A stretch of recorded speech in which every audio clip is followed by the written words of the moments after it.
Hello, hello, hello, people of Earth. Welcome to Back to the Mat, episode 5.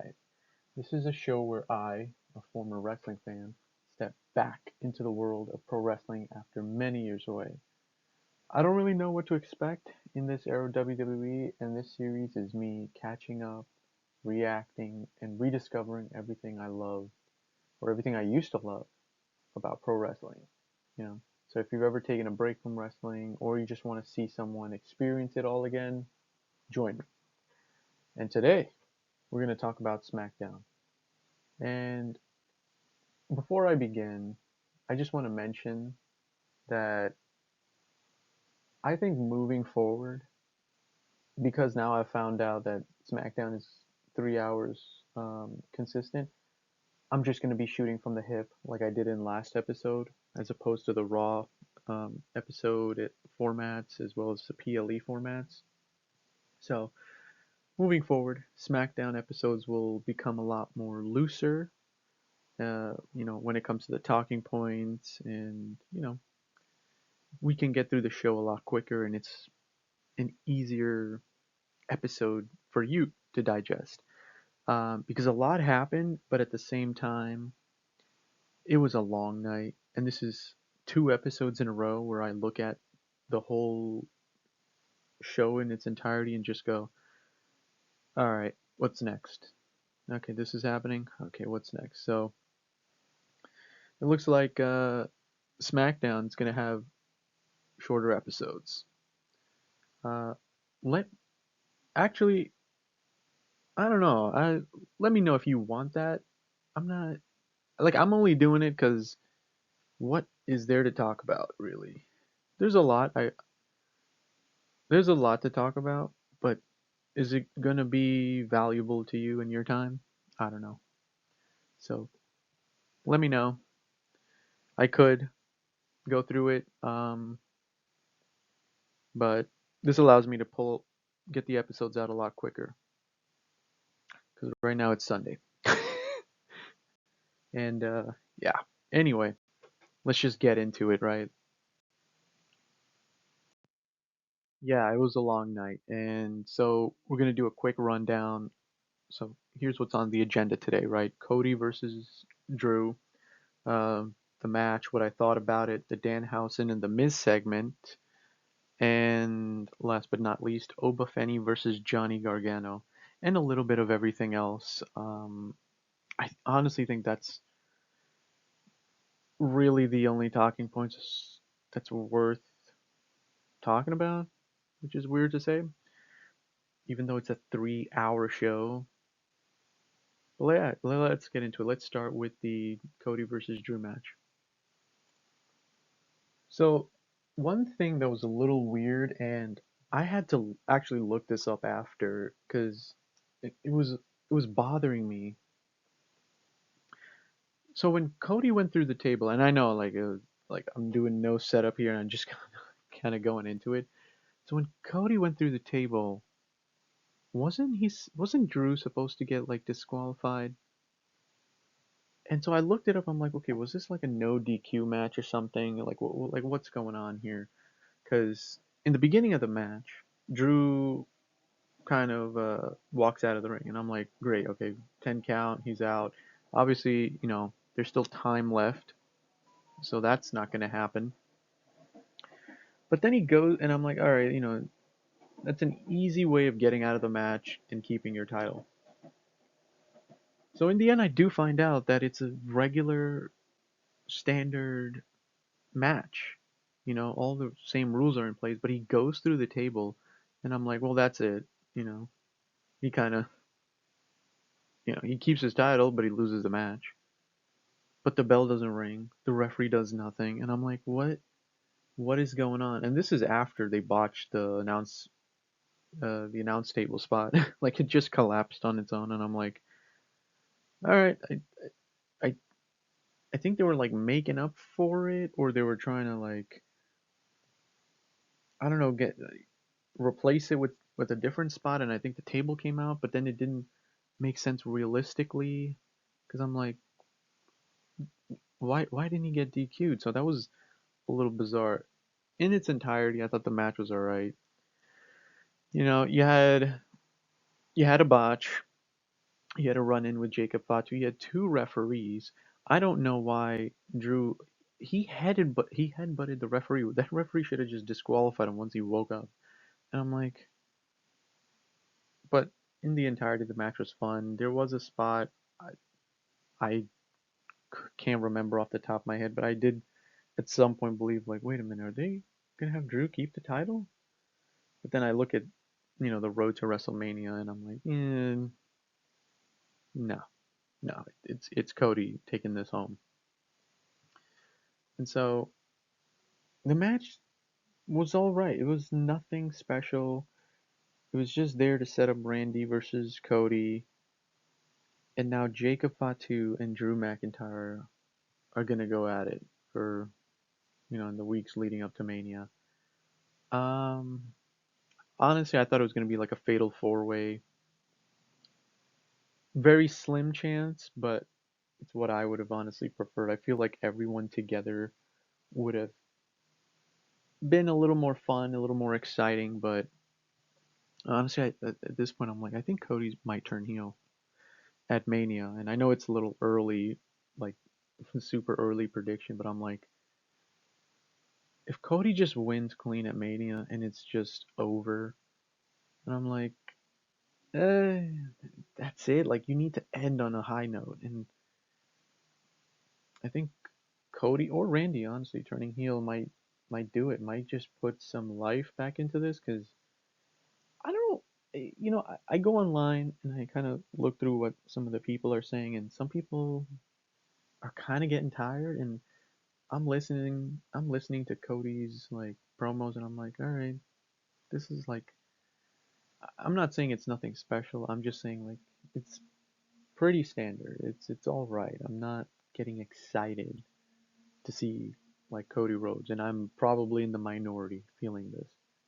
But I I kind of don't care. I need something big to happen, something big to change. Um, but yeah, Jacob Fatu and Drew should make for an interesting storyline heading into WrestleMania, and yeah, there's not much else I can say about this match. It it's just another lead up. Poor Drew. Poor Drew. I think he held it for what, 2 months now? And now he's back down and maybe he'll get it back again, but it's like, all right, it feels like the Cody show at this point. Um, but something needs to change. Something needs to happen. All right, so that concludes that. I know it's not much of anything. It's not like a deep breakdown of the match or whatever, but it is what it is. This is what they're giving me. This is what you're gonna get. I'll try to be a little more in depth with it, but my energy for this show was just low, man. I just was waiting for this match, and then I knew what was coming, and at the end of it, I was like, all right, cool, let's move on to Raw. Because I'll be honest, and I know we're talking about SmackDown here, I'm more excited for Raw now. Like, I remember back then, I remember when I used to watch SmackDown, like, many years ago. Like, it was fun to watch. Maybe it's because the show itself was like, what was it, 1 hour? But it was nice, easy, digestible, not a lot of moving parts, but it kept you entertained from beginning to end. And maybe that's because I was a kid, and maybe that's because of, you know, they only had so much to pack in, so they just made the best of it. But I was just waiting for it to be over. I was like, let's just get to the main course already. But maybe, like I said, maybe I'm in the minority. All right, let's move on to the Danhausen and the Miz segment. Well, this is pretty interesting. Like he is on both shows now, and I think that's a good call. I mean, restricting him to one. brand, you know, I think would have just hindered his growth and just, put him in a box, right? But now he's kind of going back and forth. He's got, he's cursing people on Raw with Dominic Mysterio. I don't know if that's going to continue, but I hope it does. Like, I don't know. There's something about it where I'm like, let's just have this guy do multiple storylines within this. Just flip from SmackDown. SmackDown, he's definitely gonna have something with the Miz, and then once he goes to Raw, he's gonna have something there. And I'm like, all right, it keeps me busy. I'm looking forward to it. I feel like I'm glazing Danhauser, but it's piquing my interest already, and so he needs a mentor, and I think this combination's gonna work, man. There's something about it, like the Miz. A lot of people love to hate him, but his promo skills are just amazing. I think his backstage segments are great. One of the most memorable things I remember about the Miz, and I don't know how much people remember this, but remember that episode of Talking Smack with Daniel Bryan, and he was, I think, what was he, the Intercontinental Champion at the time, and he's like, I make this title more relevant, and Daniel was like, you're such a safe fighter, and the Miz took that so personally, and I feel like I don't want to really spoil it, but I was like, man, this guy, he's so good on the mic. You could see the energy, you can see the uh, the emotion really come out of him. You know, I'm honestly not doing justice to that promo, and I just want people to go watch it. But it felt so real and it felt so authentic, and knowing that he can pull something like that off, I was like, this this segment here with Danhausen, obviously it's not gonna be the same. I doubt he's gonna be that angry or that furious, and Danhausen's gonna bring that out of him. But I thought, like, this guy has a bit of range, and I think this combination might work. Like, how is he going to mentor him? What is he looking for? You know, and so also, Danhausen's like, remember what happened to Dom, and I'm like, okay, so what's the curse gonna be? Like, there's a lot of things here for me to chew on, and I'm like, yeah, this is entertaining. And you know what's crazy? I don't even want to see Danhausen compete in the ring. Like, I have, a lot of times they bring on new characters, and you're like, or you're wrestlers, and you're like, oh, I wonder what it's gonna look like in the ring. I wonder what his moveset's gonna be. Dude, I could care less about all of that. I'm like, just keep giving me these backstage segments. I feel like you don't really need to rush him into the ring and have him compete. And in general, with a lot of wrestlers, I don't think you need that. I don't think you need to just, you know, put him in a match, right? I think doing these backstage stuff keeps me entertained, keeps the people entertained, gives them something to do. Their promo work kind of starts building up. Um, it's like target practice, and then you can, showcase in that ring, right? Honestly, with Danhausen, like I said, like I don't really like, nothing in me is telling me, oh, I gotta see this guy in the ring. I'm like, just give me more content with this. Where's this gonna go? How's this gonna play out? What does this mentorship look like? What does the curse look like? And then he goes to Raw, and then he does this thing there, and I'm like, this is something new, something different. And like I said, I'm here for it. I'm here for it, man. So yeah, let's see how this goes. Let's see how this plays out. And on to the next one. You see it on the screen, and I've mentioned it. Yobafemi Johnny Gargano. So a squash match essentially.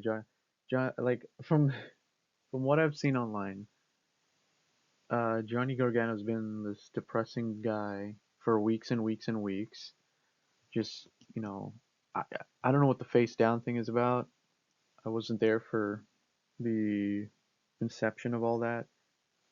But apparently tonight was the night. Well, Friday was the night he was gonna come out of it, and I was like, all right, let's see where this goes. How is this gonna play out?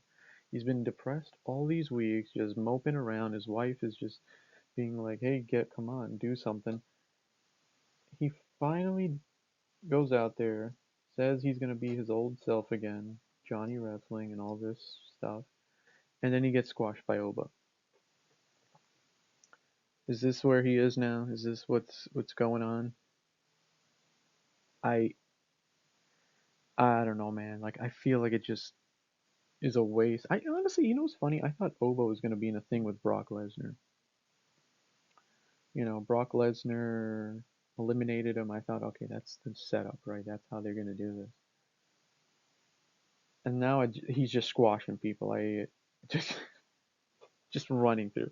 I'm like, all right, guess this is where we are, and at the expense of Johnny Gargano. I did find out that Tommaso Ciampa is on AEW, so he left.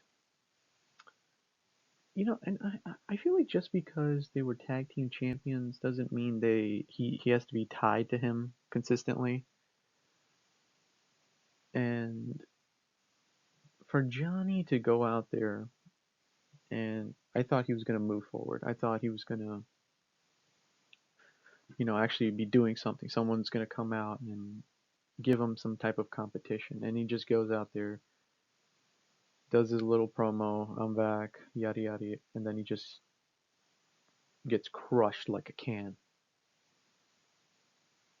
All right, I I guess this is where he's at. Um, and then we're just gonna talk about everything else, and that Rhea Ripley and Jade Cargill face to face. Yeah, let's talk about that. The promos back and forth were a little strange. They were saying like, "Oh, I respect you," and then they just talked about each other's bodies. Like, "Oh, I respect you, but I'm not impressed," and they're just talking about each other's bodies. And I like the line by Rhea at the end. She said, what did she say? She said, your body is built for show, well, mine's is built for fighting. Something along those lines. I thought that was a nice touch. That was a good line. But it just felt awkward listening to this because I'm like, yeah, who cares? Like, I don't understand what like why you're mentioning all this. Like, what does it matter leading up into this?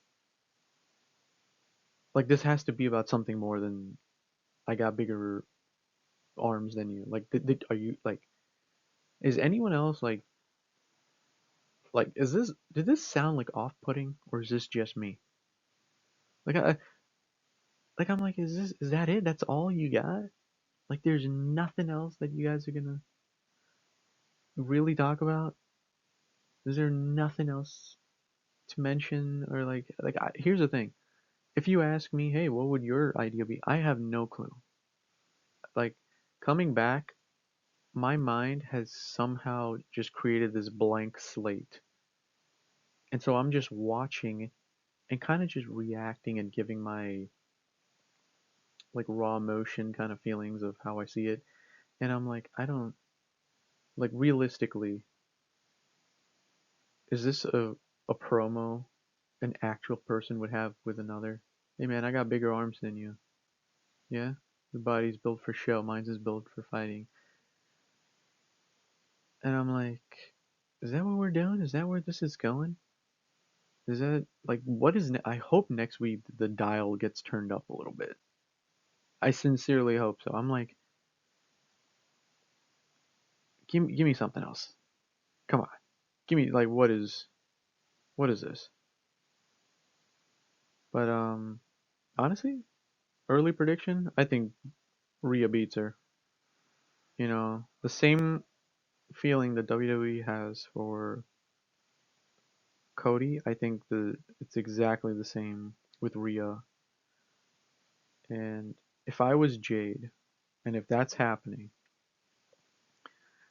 Honestly, that promo should have been, I would say, the coming out party of like, hey man, like look, if they're gonna pick you, I'm gonna give like them a reason not to. I'm gonna give the people a reason to care about me, this match, and the build to WrestleMania. And I think it kind of flopped here. I'm like, I don't like if she loses, if Jade loses, I'm like, cool, all right, let the Rhea run begin. Cause like a lot of times, you kind of see the inevitable coming, and you're like, well, I hope the B side gains something out of this. And I'm watching this, and I'm like, well, I don't care. Yeah, she loses. I have nothing invested in her. I don't. You know what's funny? Like, actually, I don't. I'm gonna I'm gonna save it.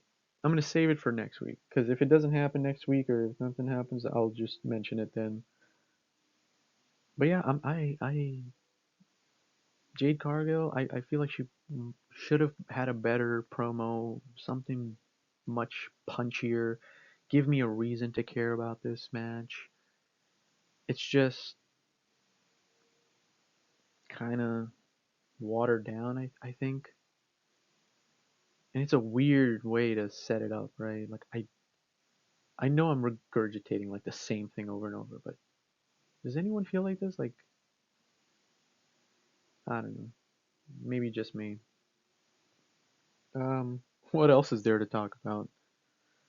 Uh, we had Randy open the show, and then, to give the people something to. I don't actually. It's not the people. It's the audience, right? Like, I feel like you go to a show, and you see Randy Orton, you're like, I need the RKO.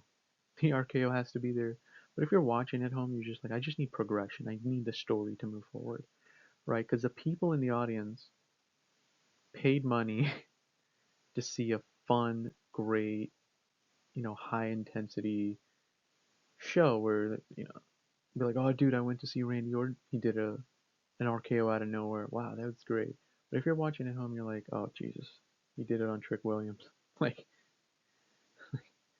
I'm not saying like this devalued Trick Williams, but I'm like, I feel like you guys could have picked someone else. Like why did it have to be that? If you're trying to build Trick Williams, and Randy just like he got into the ring, and then it just happened. I'm like, you didn't even. I mean, I know he said some stuff leading into it, but I'm like, all right, I feel like this could have been somebody else. Let somebody else take the fall. Don't ruin Trick Williams. I'm not saying that it's over for him. I'm saying like, just the people love him. The people like him. The people want to see what's next for Trick Williams. He's a heel and he's getting over. That's the people are. I, I, I see what the people see, but I don't know enough about Trick Williams to fully go all in. But I understand that the fans like him. I understand that he has something, and I want to see it play out. And him getting RKO'd was more for the people sitting in those seats than it was for us at home. You know what I mean? Maybe they'll come back to it. Maybe they'll, circle back and they'll do a Trick Williams, Randy Orton thing later on. And that should be fun. So, what else? Sami Zayn, I have no idea what he's doing. He's just getting kind of angry and frustrated and kind of losing his temper. I don't know where they're going with him. I don't know what his thing is at WrestleMania. Um, but okay, like I'm here for it. I'm here for it. I want to see where this goes. Gives him something to do. Gives him something to do. So yeah. By the way, I feel like I'm missing something, and so if anyone out there knows what they're doing with Sami Zayn, or like, hey, I think this is the direction they're going, and I'm just missing it completely, yeah, drop it in the comments. Because right now I just see a guy getting angry about really nothing. I'm like, hey, cool. Like and you know what's funny? I do get Sam's thing. He's like, you lost the match, and now you're getting a title shot. Like, are you serious? And it's like the context behind it. Yes, hey, look, Drew cost him the match, but it's like I can see Sami Zayn's like reason. He's like, are you serious? Come on, even this is unfair. Like this is bull crap. You lost, and you know what's funny? Like it's a no disqualification. So Cody losing was within the rules, right? Like he didn't lose. Like he didn't lose. Uh, it's not like it was a standard match, and then Drew attacked him. And I know Drew's been attacking him and just attacking everybody, really, right? I saw the Royal Rumble clip, the Claymore, but I get it from Sammy. I'm like, dude, it was a no disqualification. It was an elimination chamber match. So what if Drew sabotaged you? You lost, and I get it. I'm like, yeah, he makes a good point. Like you benefiting from uh that interruption, that run in from Drew, kind of kind of BS. So I like it. Maybe I'm missing something. Maybe something happened in the previous weeks that I'm not picking up on. So do let me know. But yeah, Sami Zayn. I wonder what's next. I wonder what his WrestleMania plans are. I hope he's at WrestleMania. Like if you're doing all this for Sami backstage and he's has all these interactions, something has to lead up. So I'm here for it. And what else? Let's go down the list here. We had R-Truth and Damien Priest are the are now a team, and they're the number one contenders for the WWE Tag Team titles. Kind of out of nowhere. And is this the first time we're seeing R-Truth fully bald? Like I heard about the Road Dogg thing, and I'm like, and I did see Unreal, and I know that they had a relationship, and I know that there was a segment saying, "Hey, Truth wants to shave his head," and Triple H is like, "What? What are you talking about? Why? What does that do?" And I feel like Truth, for the past couple of weeks, when we've seen him have had like a hat on or something, like something to cover his baldness, and then tonight he just un he just took it off, and I'm like, was that because Road Dogg, you know, he's gone from the company, right? I think I forgot the phrasing, but I think he left on his own, where he stepped down essentially. And I'm like, was that because of that? Because if you think about it, in the end, R-Truth did shave his head, and then he covered it back up again. So I'm like, you wanted to do it, but you don't want the public to see it now. Like, and now he's fun R-Truth again. He's not Ron Killings, and so I'm like, all right, I guess this is they have to do something with him. I mean, they don't have to, but let's see where this Damien Priest, R-Truth thing goes. Um, do they run into Danhausen and The Miz mentorship? I don't know. That could be a fun interaction. But yeah, kind of came out of nowhere. But I think that's what SmackDown has to be. SmackDown has to be like the fun, playful show, and Raw is like the serious, like all the main players are on Raw. Cody being on Raw, I know he's like they're really propping him up, but I feel like the episodes within trickle down into just having fun. Does a 3 hour um, format health. I honestly don't think so. I think they're just trying to fill time with something, you know, the tag team turmoil stuff, the I, I forgot their name, the tag team celebration that they had, and so it's a lot of forgettable stuff, at least for me coming back, and so I don't really need so much content. I just need quality content, is what I'm saying, and so I think at the end of the day, that's my take on what a SmackDown episode should be. It should just be a fun show to watch. You know, good wrestling, fun storylines, nothing too serious, nothing too like I mean, I'm not saying you can't have a serious storyline within SmackDown, but I'm saying like compare it to Raw. I think Raw is like premium, right? Like dude, CM Punk dropping that line on Raw is like, whoa, like I'm gonna bury you next to your dead father. It's like I wish I really thought about this a lot more in terms of what each show should be, and maybe I'll do a video on that. Maybe not, I don't know. But I feel like Raw is the exclamation point. Like big things are happening, the main events are happening, the big storylines, and SmackDown just has to be condensed less. It has to be, you gotta crunch it down the timing. Like it doesn't need to be this 3 hour show full of filler, right? Because if this happens next week again, and I'm pretty sure it will,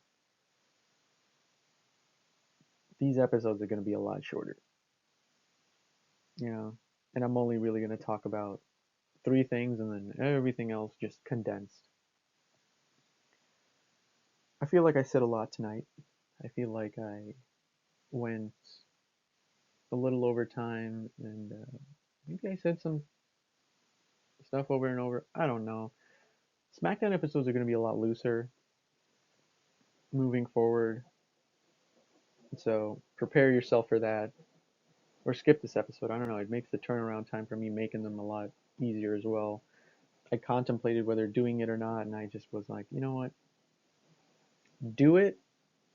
Just change up the format. Not everything has to be, um, you know, not everything has to look the same or be the same. So yeah, let's move on to next week. And that's it. That's the show. Tune in to episode 7, which I'll do a raw recap. I just realized I have the crate. I don't know why I have the crate. I'm gonna keep it in. Screw it. I did. I usually change that photo for something else. Um, you know what a good one would have been? A good one would have been the CM Punk Roman Reigns thing. He's gonna talk about the dog. There's no way he won't. How could he not? He went there. So yeah, look. Now I want to hear from you. And what do you think will happen on Raw? Do you think he's gonna mention Larry? It's happening. Of course it is. But what are your other comments, thoughts, feelings? Do you like this? By the way, do you like this episode? I feel like as time goes on, I will get better at structuring it. And so even though I say SmackDown will be a much looser episode compared to Raw, um, I do understand that this needs to get cleaned up, touched up a lot better. But I wanted to put this episode out there, in case anyone is listening. Anyway, drop your theories, drop your comments. Maybe I'll shout them out next week, in the next episode, the Raw episode. And yeah, be sure to subscribe. Turn on that notification bell so you know exactly when I drop the video. This has been. Oh, I keep forgetting this. Share the video. Share it with someone, anyone who likes wrestling. Share with someone who's maybe like me, who doesn't really like, well, doesn't really like, who hasn't watched wrestling in a long time and is now coming back to it. I don't know. Maybe they'll join me on this journey as well. This has been episode 6 of Back to the Mat. I'll see you on the next one, where I'm going to be breaking down Monday Night Raw. He's definitely going to talk about the dog. All right. See ya.